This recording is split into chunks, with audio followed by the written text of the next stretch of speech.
Le chapitre 237 est à peine sorti que c'est déjà une dinguerie. Restez bien avec moi jusqu'à la fin de la vidéo car vous allez voir que ce chapitre en vaut clairement la peine. On retrouve Kashimo qui fonce à toute vitesse sur Sukuna, mais en levant les yeux au ciel, il remarque la présence d'un énorme bloc de glace qui tombe tout droit sur Sukuna. Et sur ce bloc de glace, on retrouve notre étoile glacée nationale, Uraume. Mais Akari arrive par-dessus Uraume pour l'empêcher de réaliser ce qu'il veut faire et active son extension du territoire. Son extension du territoire va bloquer Uraume dans les airs, mais le bloc de glace lui va continuer de tomber sur Sukuna, qui lève alors les mains vers celui-ci. Et le bloc de glace éclate en plein sur Sukuna, et il semble alors tenir entre les mains une sorte d'arme maudite, on sait pas encore ce que c'est.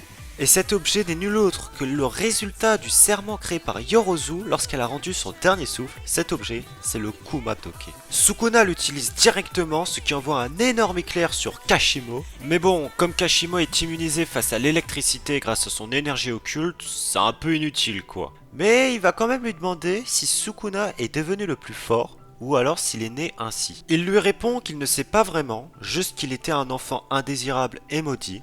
Et Kashimo continue en lui demandant comment interagir avec les autres, comment les aimer, alors qu'il ne sait rien de leurs faiblesses. Lui, il n'a jamais compris cela, car il a toujours été entouré de personnes aussi faibles que la terre sous ses pieds. Alors finalement, la force est-elle synonyme de solitude?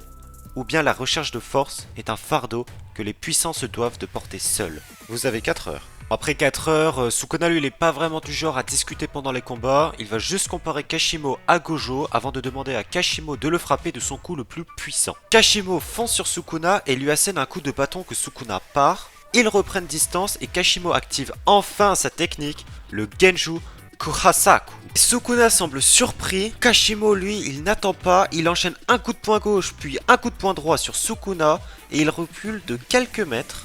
Mais Kashimo l'enchaîne encore et toujours en lui envoyant un énorme bang sonore par sa bouche qui s'est transformé en une sorte de canon. Et là, on a enfin l'explication de la technique de Kashimo, le Genju Kohasaku transforme son corps, lui permettant d'ajouter à son arsenal tous les phénomènes qui peuvent être créés par l'électricité, et c'est clairement OP comme technique. Genre tout ce qui manque là à Kashimo, c'est la technique d'inversion. Kashimo continue le combat en envoyant une vague d'énergie sur Sukuna qui l'esquive, il enchaîne en criant sur Sukuna qui se protège pour se prendre une droite.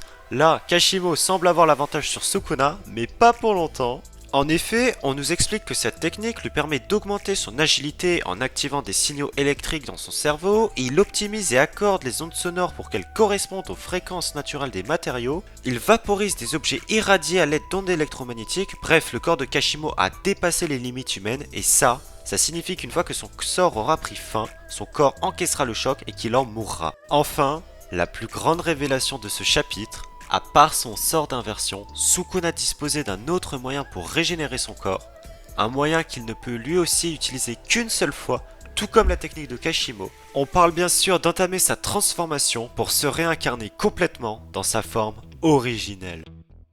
Et c'est là-dessus que le chapitre de cette semaine se termine. On a eu de belles nouvelles infos comme le développement de la technique de Sukuna, son arme ou même sa réincarnation, et ça annonce du lourd pour les chapitres à venir. Merci beaucoup de m'avoir écouté jusqu'ici, et en attendant la prochaine vidéo review sur Jujutsu Kaisen, abonnez-vous et likez la vidéo pour me soutenir, ça m'aiderait énormément. Bisous.